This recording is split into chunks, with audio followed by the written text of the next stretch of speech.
What's going on, you guys? Your boy Ben Mahari here, represent Mahari Nation Sports Podcast. I hope y'all been doing good, man. We just saw amazing game in Game One of the Western Conference Finals as the Phoenix Suns in a nail biter, defeat the LA Clippers in Game One, 120 to 114, in a tremendous, game from both ends. I'll tell you what.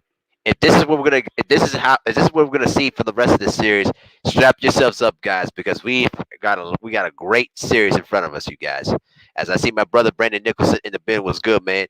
He says the window closing for the LA Killer. They shoot themselves out of game two like they did today. The clock might strike make like on the cylinder run to win the chip. You might be right. You might be right. I see my brother Lewis Sports Network in the building was good, man. So let's get started on the my post game reaction on this game. Now, what I really liked how the Phoenix Suns approached this game. They really did an awesome job, setting the pace of the game, really continuing to control the pace against the LA Clippers. The big thing that I really liked what I saw was that Devin Booker really did a great job, not just with scoring, which he's been highly good at, but we saw a lot more dimensions out of Devin Booker, as you saw tonight. He scored 40 points, grabbed 13 rebounds, and dished out 11 assists in 44 minutes. What I really like, what I saw out of that game was that he really did a great job of orchestrating the offense. Not trying to do too much. Letting the game come to him, and more importantly, getting his teammates involved. That's what stood out to me, and I really liked to see that. And so, when you look at the final stat line, DeAndre Ayton, 20 points, 9 rebounds. Mikal Bridges, who I said was the X factor in the series, 14 points in 36 minutes. Jay Crowder, 13 points. Cameron Payne, 11 points. Cameron Johnson, 12 points. I mean, you had at least 6 guys in double figures in the game. You know what I'm saying? And when you have that kind of balance and depth going on your roster every night, that's very hard to deal with. As I see my brother Winners Train in the bill. What's going on, man? Lewis Sport Network says PG settled for too many jumpers in the fourth quarter and took 16 3-point attempts. I definitely agree. He also says, I didn't like how he looked after the game. He needs to attack the mid range and get into the paint like he did in the last 2 games. You know what? That's exactly what we're going to talk about. See, here's the problem I have with this as I put my laptop down a little bit. Here's the problem I have with this. PG was settling too much on those jump shots. Now, you can't say that he was efficient with his jump shots, but he's better off attacking the basket. As you see in the stat line, he scored 34 points and he had like 8 and had basically 14 in the third quarter. But here's the issue.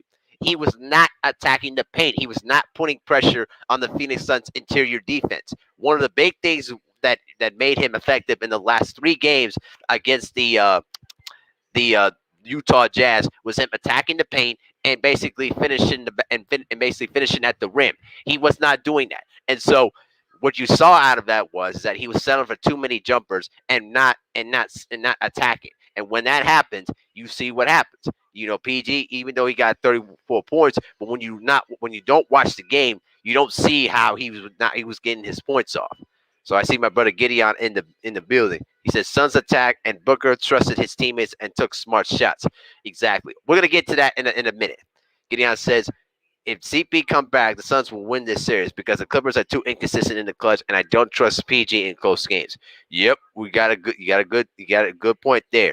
He says Mikal Bridges, Aiton, Crowder made big clutch raids on both sides of the ball. Correct. Now I'm going to talk about, Devin Booker and how he approached, the game. And more importantly, how he attacked. Instead of always settling for the 3-point shot, which, normally you would see him do, what he did was is that when the defense crowded at him to get him off the 3-point line, he didn't panic. He settled into the free throw line extended and used the mid range game. You know what I'm saying? Anytime anytime that the defense was crowding up to him, he basically dribbled, pulled up, and hit the mid range shot. He had like 8 straight points in that third quarter. I counted off of those same mid range shots. And here's the other thing too. When the Phoenix Suns use the high pick and roll with DeAndre Ayton, what that does was is that it creates mismatch problems because when Zubac was in the lineup, the issue with Zubac is that he's not good on his perimeter defense. So anytime when they use that play, it creates confusion on the defensive side of the ball for the Clippers, and basically either DeAndre Ayton can cut to the basket and get an easy pass on the inside, or Devin Booker can do what he does best, is pull up and hit the mid-range jump shot. And so this is really what I've really been impressed with the Phoenix Suns. They've won 8 games in a row, and more importantly, they're not doing it by just a one-man show. You know what I mean? Even though Chris Paul had that great performance in Game 4, scoring 37 points, when the Suns are at their best is when they have balance. When other guys are stepping up, contributing on both sides of the ball. And so what I've really enjoyed seeing out of Devin Booker is that he made sure to get his teammates the ball. He actually played like, a young Chris Paul out there, but even better. So when you got guys that can pretty much space the floor, and step up and hit big shots and also do a good job defensively, I mean, it's very hard to deal with here. And they're going to get Chris Paul back at some point. And when CP3 comes back and combined with the balance that the Suns had in Game 1 today, I'm telling you, the Clippers are going to be in for a long, long series if this is going to be what's going to be expected. So let's just check out the chat real quick. He said it happened in the Lakers series when they lost games 2 and 3. Yep. Gideon says game 2 is a must-win for the Clips. It may be over because if they fall down 2-0, Suns are more resilient than the Jazz and the Mavericks. You got that right. Absolutely. 100%. Winter Strain says you much harder to guard when you score on all 3 levels. You got that right, especially when you can, drive to the basket, hit the mid range, and then step up and hit the 3, bro. When you have all 3 of those things working for you, you are hard to defend because then you can pretty much take any shot you want, depending on what the defense gives you, and that's what Devin Booker pretty much did. Brandon Nicholson says that, yeah, the Clippers made too many mental mistakes, especially down the stretch. Way too many mental mistakes. Here's what really irritated me is when they were on the fast break and then they settled for the quick 3-point shot instead of attacking and making the Phoenix Suns defense work. Because when the Clippers were at their best in the games against the Mavericks and against the Jazz, they were methodical. They basically ran on given opportunities and they made the defense work. And when they were got into a fast-paced shooting game with the Phoenix Suns, they settled for too many quick threes, and that's not how you're going to beat them. The Phoenix Suns are going to beat you in a fast-paced type of game. That's pretty much is what it is. Gideon says also Monty Williams making the right adjustments. Correct. Gideon says salute Brandon. Okay, let me check it out real quick. Gideon says the Suns are deep, tough, and they trust one another. They don't have ego; they just play. Yep, that's what you've been seeing all season long, and what you saw in the first 2 rounds. Gideon says to me, it's destined for preseason to rise and shine to July in the NBA Finals. If things go their way, it could be the case. Only if Kawhi Leonard does come back. If Kawhi Leonard comes back and plays like his normal self, then the outcome of the series could change. But right now, the way I see it, Suns in 6, as like I said earlier today. Brandon Nicholson says not only are the Suns are more resilient, but they play better ball than Dallas and Utah. Absolutely, absolutely. He said exactly, Brandon. He says also Ty Lue was screwing up the PG was all screwed up by sitting PG when he was red hot in the third quarter. Man, see that's what I was irritated about. Like, why are you letting Paul George sit on the bench when he was on a roll right now? He was cooking. He was basically roasting the Phoenix Suns backcourt, and you sit him down. That did not make any sense to me. He said. Brandon said, what irked me was that the Clippers are in the bonus, and instead of jacking threes, why not get to the foul line? You hit it right on the head, Brandon. That's what I was literally looking at the TV, and I saw they were in the bonus, and I'm thinking to myself, why are you jacking threes? You're in the bonus. Attack the Phoenix Suns defense. Get to the free throw line. Get free points while the clock is stopped. You get a breather and start to regroup your defense. You said you can call me G Money, by the way. It's all good, man. I'm still gonna call you Gideon because that's what your name is, bro. Gideon says, "Don't say they are destined. Destiny is what they make out of it. You got to play this out. It's only game 1. Yep, exactly. It's only game 1. What's going on, Sergio? He says, do you think Cousin is too much of a defensive liability? Yeah. Here's what I think about DeMarcus Cousins right now.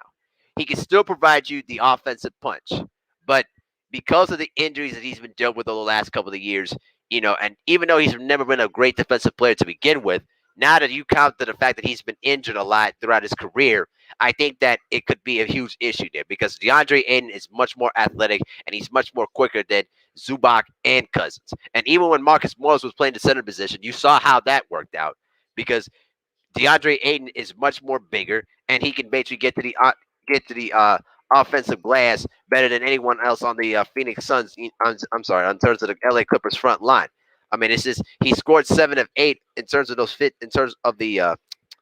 He basically scored 7 and 8 in the first half, and then finished out the game pretty much scoring at least 20 points. I mean, the guy is pretty much efficient, and provides a physical presence in there. So yeah, my point is, Gideon says, my point I'm saying is that I don't see the Clippers win this series. Kawhi may not come back, and I don't trust the Clippers to make smart adjustments in close games and situations. You could be right. If the Clippers go down 3-0, I would not be surprised if they quickly try to pull the trigger on Kawhi Leonard. But if they see, here's the thing about this. I think they're posturing right now. I think it's an ACL injury. I think the injury is much more serious than they're letting on. Because listen, if it's a knee sprain, and it would take probably a couple of weeks for it to heal up. But I just don't. I think it's much more serious than they're letting on, in my opinion. He said even if Kawhi came back, he may not be the same player. ACL injuries are no joke. You got that right. Yep. Louis Weber said, like I said, you got to play it out. Brandon Nicholson says it's too bad Serge Ibaka is not available in this series. He'd be better than Zubac or Brook. Bro, you know, missing Serge Ibaka is really hurting them because he's another big guy, but he's also athletic too. And no disrespect to Zubac or Cousins, but right now you need athletic big guys to counter what the Phoenix Suns are giving to you, especially what DeAndre Ayton's been able to do. And right now, missing Serge Ibaka is really hurting them because right now they're weak. Their interior presence is very weak to me, in my opinion. Very weak. Brett Nicholson says, "I seriously doubt Kawhi's return either." What's up, What's up, JC? How you doing, my brother? Yep. Gideon says, "Great point, Brandon. Ibaka being out allows Aiden to feast on the boards and in the post." Exactly, bro. Absolutely. So here's the adjustment that the Clippers need to make. Okay, they need to attack the basket more. Here's the three adjustments. Here's the three adjustments I would say. Number one, attack the basket more. Number two, control the pace. Don't get into a running pace game with the Phoenix Suns. And number three, try to get to the free throw line.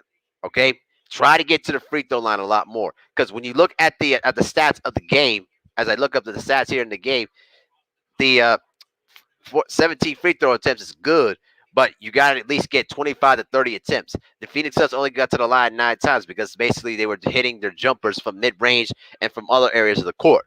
But I expect that to change. The other issue is that, the rebounding. The Phoenix Suns out rebounded the Clippers 43 to 39, and they passed the ball better with 31 assists compared to the Clippers 23, and more importantly, 9 turnovers for the Clippers to compare to the 7 for the Suns. And here's a bigger thing. The Suns dominated the paint by scoring 58 points inside compared to, the Clippers 34. So those are the big things they needed to adjust. They need a better job on the boards, attack the paint, and get inside and convert more shots inside the paint instead of settling for the 3-point shots. Because 47 attempts, that's way too many threes. At a 42% clip, making only 20 of them. While the Phoenix Suns, they shot 32 attempts, hitting 13, but they were more efficient in terms of when to shoot the 3-point shot instead of just jacking up shots when they were falling behind. You know what I'm saying? So that's what I really tend to see at this point. He said, JC says, my favorite basketball channel. Love the energy. Thank you, bro. I really appreciate it, man. Gideon says, also, campaign and Cam doesn't have been productive. Oh, yeah, absolutely. The Lewis Sports Network says, as long as Aiden is going against slower bigs, Aiden will feast off penetration from the guards. Exactly. He said, Brandon Nichols said, for real, two Mahari Nation Sports streams back to back is a treat. Bro, I got to start doing more of this, man. I really do, bro. Now that we're into the home stretch of the playoffs, I'm gonna start doing these a lot more now. So, but thank you for tuning in. I really do appreciate it. Sergio says, Clippers in a close fourth quarter just chuck up fast threes. They need to control the pace of the game. That's exactly what I'm saying. Control the pace. They need to have maybe a medium, slow, methodical game instead of going as a fast-paced running type of game because you're not going to outrun the Phoenix Suns. It's just not going to happen. You got to control the pace and you got to control, the shot selection. Jacking up threes is not going to get you back in the game. When you're in the bonus, you got to attack the paint and get to the free throw line. All right, that's what I'm saying. You got to attack the paint because at the end of the day, as I said alluded to earlier, if you don't get to the free throw line, if you don't get at least 20 plus or 25 or 30 plus attempts from the free throw line, that tells me you weren't attacking enough. All right, that's what I'm saying. Gideon says Clips too many transition threes as if they were the Rockets of the Jazz. Also, the Clippers played Portland basketball and took too many ISO plays. Took the words right out of my mouth, man. Absolutely. He said, "Good point, Lewis." Yep. And he said, "For real, too." Oh yeah, I read that already. He also said, even they need to get Aiden in foul trouble, bro. If Aiden is foul prone. I was surprised how much he was able to play the game. Play because anytime DeAndre Aiden has had to go against athletic bigs like an Anthony Davis, he gets into foul trouble because sometimes he gambles too much on the defensive side. You know what I'm saying? It's ridiculous. Brendan says Jay Crowder has played better since being clowned by LeBron James. It seemed to let a fire under him. Hey, when anytime LeBron James lets a fire into you, you better start stepping up. You know what I'm saying? Lewis Sports never says the Clippers have been in so many games this whole season. Tells you that they can win, but they must control tempo and make better decisions on offense down the stretch. That's the big key point right then and there, man. Okay, sorry about that. What's up, Trickle Fantastic? What's going on, man? Sergio says Clippers seem to be intimidated by Aiden compared to Hubert because they expose Gobert in the paint. Bruh, let me tell you something, man. You know, Rudy Gobert is no offensive threat to me. You know what I'm saying? He's no offensive threat. And anytime that he had to basically step out and hit and try to step out and guard the perimeter, you have him in his mercy, man. You really do. Gideon says that Torrey Gregg brought the energy. Yep. Louis Sport never says Paul George has to set the tone from the start. Attack, attack, attack, and your judge shot will open up. I agree. I just felt like that Paul George settled for too many jump shots, and as he was hitting them, he took too many of them. He wasn't being the aggressive PG that we expected from him, in the series against the Mavericks and against the Jazz. But I expect in Game 2 that he's going to adjust and probably look at the tape and say, "Listen, I got to attack the basket more and set the tone of the game and control the pace." So great victory for the Phoenix Suns. You know what I'm saying? Great victory, and it's gonna be very difficult for the Clippers to try to overcome this kind of level of production unless they make those necessary adjustments as I alluded to earlier. Gideon says, if the Suns wins Game 2, it's a high possibility they could win in 5. They're a very good role team also. Exactly, bro. What's up, Mark Hicks? He said PG was tired, bro. He's so settled for threes.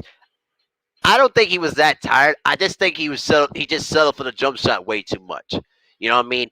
It's not like KD when he basically played 53 minutes in an overtime game. That time he was exhausted.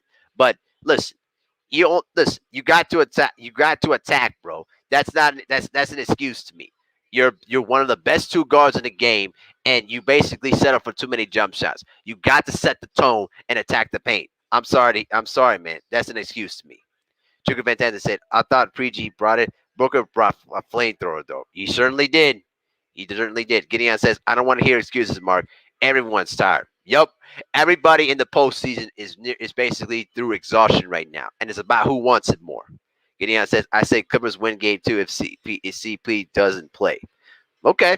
I think even if CP3 plays, I think that it'll still be the same outcome because I think that the versatility and the depth that the Phoenix Suns have is basically showing itself right now. Lewis Part number says Clippers better keep in mind that the Suns have won 2 road games in each series, which is why the Clippers I think must win Game 2. Exactly. If they don't win Game 2, it's going to be very, very difficult for them to win 2 straight home games on their home floor against the Phoenix Suns team that's basically has proven itself to be formidable on the road. So that's why they have to win Game 2. like I said before. You know what I'm saying? So, but now I want to do a little bit of a quick review for the other final game 7 of this year's second round series. Let's check out the comment real quick. He says D Booker played 44 minutes, but he took smart shots and have allowed the game to come to him. PG tried to play hero side, rounding in high percentage shot. Exactly. Lewis White never says Booker has been an extension of CP3 and did what Paul George did not do. What he was showing much better IQ. Absolutely. Okay. Now I want to do this real quick because we got one more game 7 that's going to happen later on tonight. So let me put up the graphic here real quick. We got one more game 7 on the horizon tonight. Later on tonight, we got the Philadelphia 76ers and the Atlanta Hawks for game 7. So let me read the last few comments real quick. Said if the Suns win game 2, they get all the momentum. Right. Lewis Sport never says Monty Williams is the true coach of the year.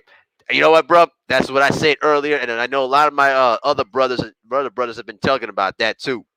Sergio says, even if the Clippers get down 0-2, they can't bring Kawhi because it might backfire and it might get Kawhi even more hurt. You know what, Sergio? That's a great point because people tend to forget what happened when you bring a star player earlier than to expect it. Remember 2019 when KD was going through his calf issues, and they brought him in Game 5 when they were down 3-1 in the finals, and then he ends up tearing his Achilles tendon, and that pretty much ended their run right there. So I think a lot of the teams are very mindful of that and probably don't want to rush the gun, to bring him back early. But we'll see. Gideon says, I like Tibbs, but Monty did a better job. Nobody had the Suns at number 2 in the league when they were starting 8-8 to start the year. Exactly, man. What's up, Omar Page? How you doing, man? He said, I got the Hawks in a thriller. Yep. Okay, so here's what we're going to talk about. Here's what I think about this game 7 here.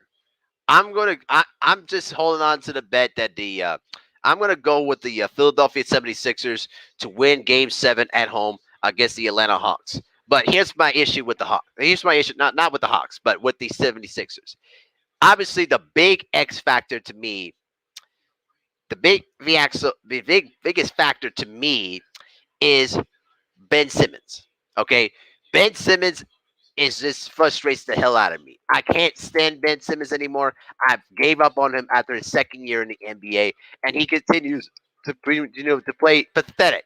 And right now, the only guy that has been pretty much been consistent has been Tyrese Manley, and I believe that in all my honest opinion, he should start Game 7 over Ben Simmons. Wait, based on how he was pretty much doing, man.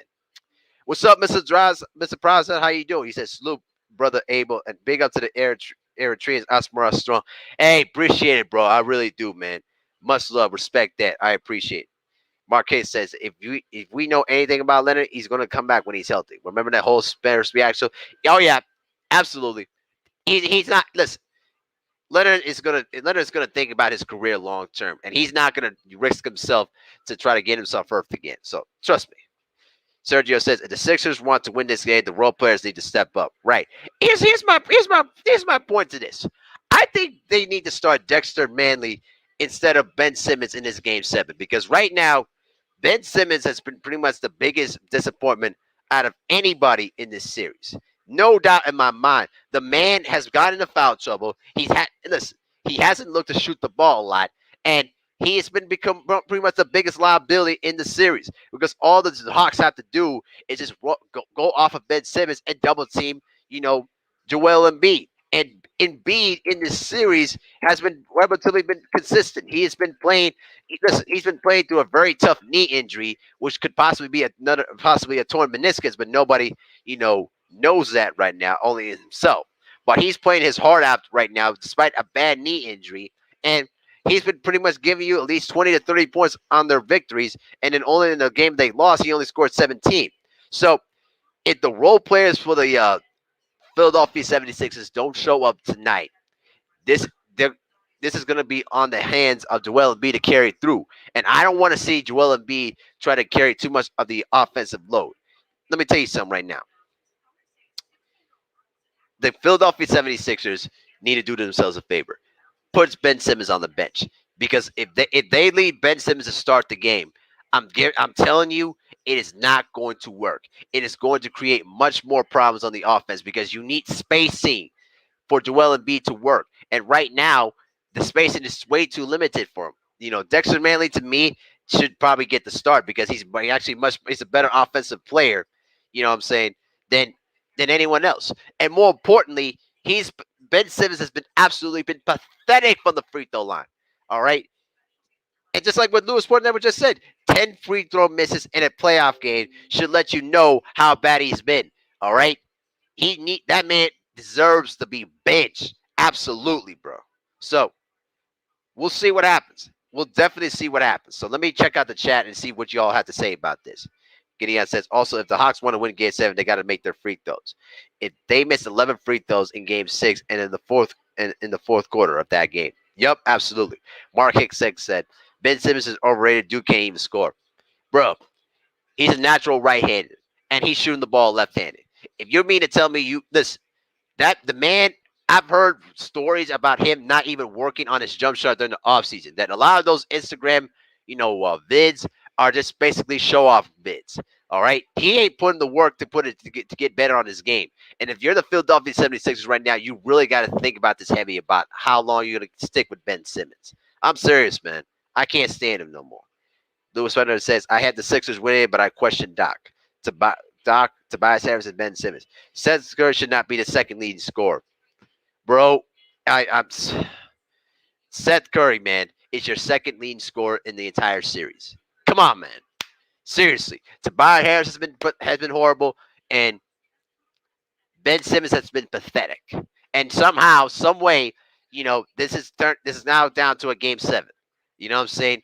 It's crazy, man. It's absolutely crazy. Gideon says if the Sixers want to win, role players need to be consistent, Docs need to make adjustments, and Embiid and Harris need to ball out.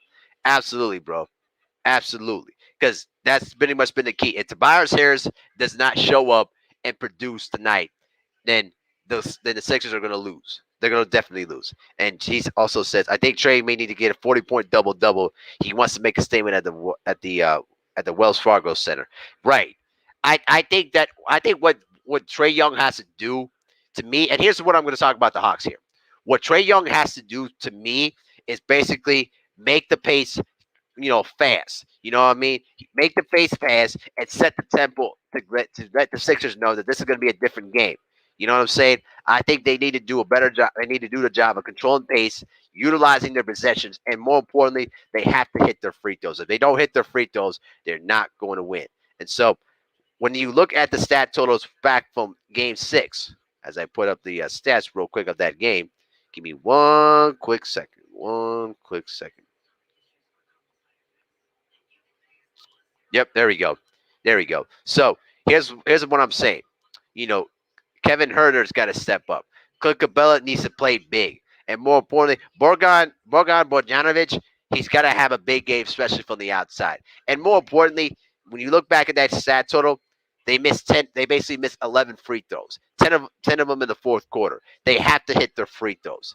They must have to hit their free throws, and more importantly, control the boards and also reduce the turnovers. That's one of the big ways that they're gonna win. They're gonna have to win. So I'm sticking with the Philadelphia 76ers to win Game 7 on their home floor. But after what we saw at the Barclays Center in Brooklyn, I mean, it could go either way, man. It could go either way. Brandon Nicholson says that Brandon has made no improvements in this offseason. That's what I'm saying, bro. I'm saying Ben Simmons either got to show that he can work on his jump shot and become much more consistent, or just walk away from Philadelphia at this point. Seriously. Gideon's he put the percentage 24 of 71 from the free throw line. Man, he's making Giannis look like a free throw genius. I'm serious, bro. He says this offseason, no improvements in his whole career. Absolutely, bro. You know what I'm saying? Absolutely, man. Shoot. No improvements to his free throw game, man. I'm telling you, man. Ridiculous. He said if the Sixers win, Philadelphia and Milwaukee will meet each other in the Eastern Conference Finals like it did in 2001. Bro, don't remind 78 Sports TV on that series.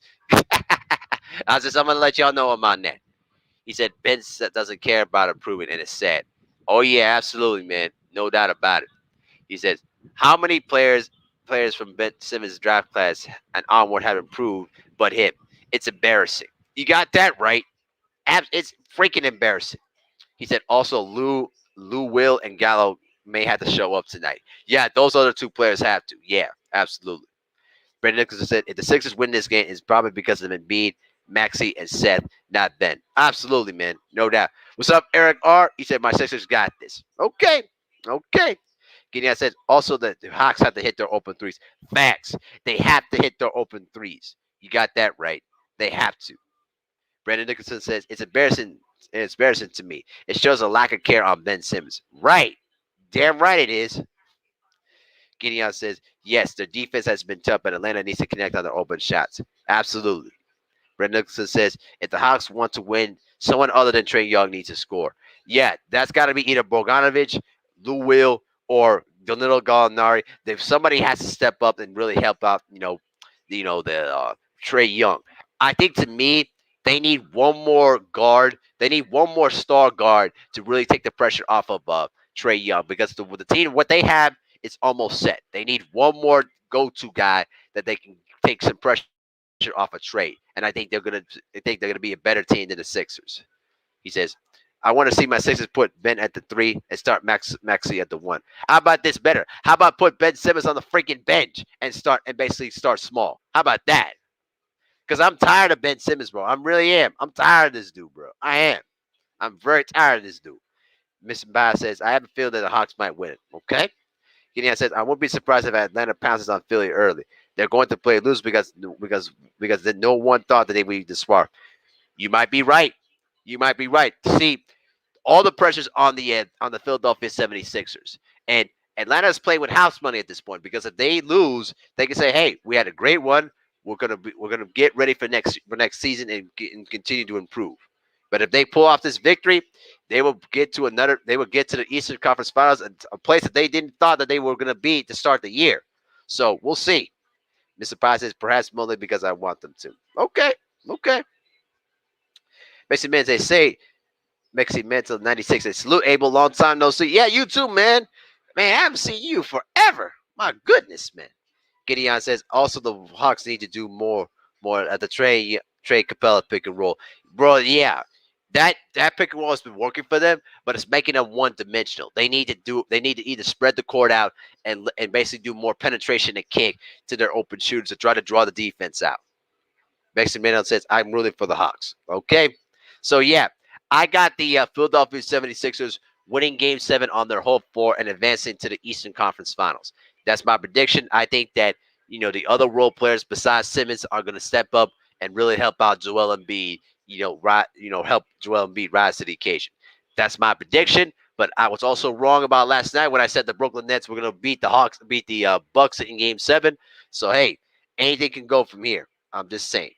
Gideon says if the Hawk wins Game 7, it will be the first time that the five seed will that the 5 seed will go back to back in the East Finals. Right, bro. Because remember, the Heat were also a 5th seed that made it to the conference finals as well. Absolutely right. Mr. Bass says, as a Bucks fan, I would prefer playing the Hawks over the 76ers because Philly always seems to do well against us, in my opinion. Well, as long as Ben Simmons keeps playing like garbage, you might have a chance. I'm just saying, bro. I'm just saying. So that's my predictions on this game here, guys. So I'm gonna go ahead and shut it down for now. But I'm gonna get ready for the game 7 tonight as I'm watching the local news right here. But I really appreciate all you guys, for dropping in. Make sure to smash the like button on the way out and share my live stream on your social media platforms and continue to spread the word about it. I'm gonna start doing a little bit more post game live streams after every game in the conference finals. I just hope I don't get exhausted because of work. So we'll see what happens though, man. But congratulations to the Phoenix Suns on winning game 1, and good luck to both the 76ers and the Hawks. And hopefully that we can basically get you know, a great game 7 out of it like we saw last night. What's up, Intelligent Cycle? He says, salute Mahari just joined into the chat. And even though personally I believe the momentum has shifted back to Philly, they'll win because Embiid will rise, and the rest of the guys will go ahead strong. Okay, okay. Gideon says I have the Bucks at 5 over the Hawks, or over the Bucks at 6 over the Sixers. All right. So it is what it is, though, guys. But I appreciate all the love and support, though, guys. Y'all been great, though, man, this weekend. But I might be back for a post game live stream of the Hawks and the Sixers. But we'll see what happens on that. But for now, Make sure to smash the like button on the way out too, guys, and share the live stream on your social media platforms and continue, to spread the word on the channel. And with that, I'm out. Peace.